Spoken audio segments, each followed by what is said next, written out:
Various questions come to mind when we think of the mighty Celtic tribes of ancient Europe and their 750-year presence. Were they as barbaric and simplistic as the Romans implied?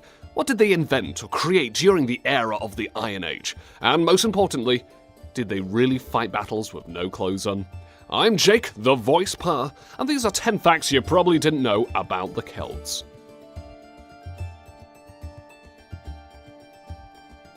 Law and order was alive and well when the Celts were around. The punishment for crimes of any kind was to pay a fine. Murder, sexual assault, refusal of hospitality, you name it. Many of these offenses would result in the offender having to pay up. The amount of compensation varied. The price depended on the severity of the crime, whether it could be proved as an accident, and various other technicalities regarding the time of day, how the events unfolded, and so on. Repeat offenders were not so lucky. Regular thieves, for instance, were merely hung.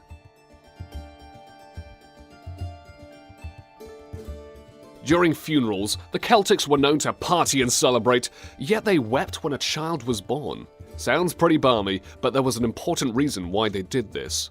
The Celts were very superstitious. They believed that there were two worlds, the one we live in and the other world. Those who die would be sent to a paradise, and that was a reason to celebrate. However, dying in the afterlife would mean you were reborn in this world where things are much worse. Thus, birth was deemed tragic. As expected, the Celts were not geniuses in the field of medicine. Wise women and druids were consulted, charms were worn, and spells were cast in order to fend off evil spirits hell-bent on spreading illness and disease. To stop a child from wetting the bed, they were given a dead mouse to eat. Dandelions or deer grease was smeared on feet in order to prevent breathing problems. Crawling under a white horse was thought to transfer a whooping cough to the animal. Conversely, fresh air and water was seen as beneficial to one's health. Surprising, since no one knew about bacteria and microorganisms back then. The celebrities of the Celtic Empire were poets, as the ability to accurately recite poems by memory was a mind-blowing ability, although the road to becoming a pro poet was none too conventional. According to some sources, wannabe poets would have to recite poems over and over while lying on the floor with a rock balancing on their stomach. This procedure would last hours, days, months, even years. Satirists were believed to have supernatural powers when they openly mocked the monarchy for their greediness or lack of leadership skills. Tongue-in-cheek poets were practically vilified near the end of the Celtic era. The Celts were not as dim-witted or filthy as you might believe. Far from it.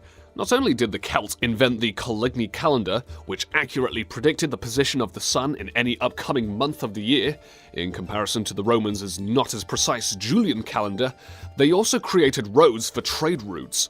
The roads were made of wood, so most of it rotted away centuries later. As for hygiene, the Celts bathed and shaved their body hair on a regular basis, especially before meals and battles. But the list of myths don't stop there.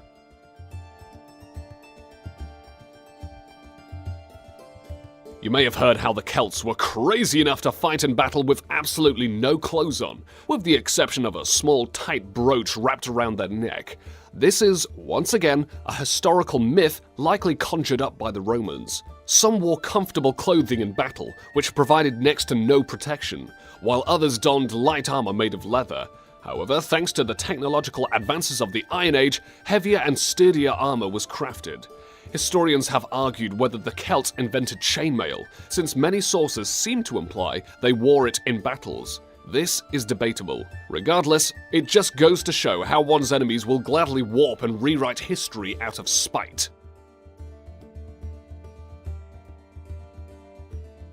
Ever heard of an exciting or hilarious story from one of your friends which sounds almost too good to be true?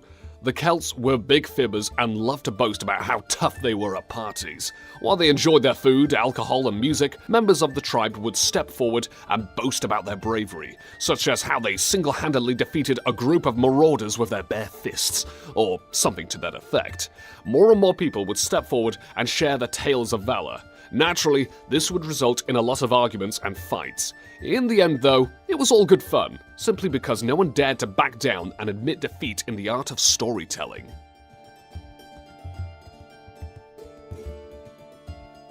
If you thought Celtic men were the ones who had all the power and opportunities, you'd be very much wrong. Celtic women pretty much had just as many rights as the males did. They could inherit land, become druids, climb up the social ladder, and freely divorce. They were also fierce warriors that the Romans feared.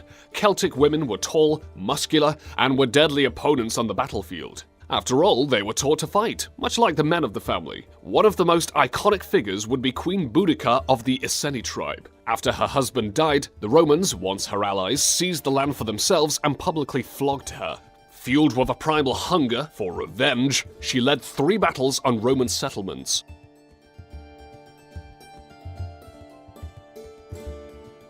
Money makes the world go round, as the old saying goes.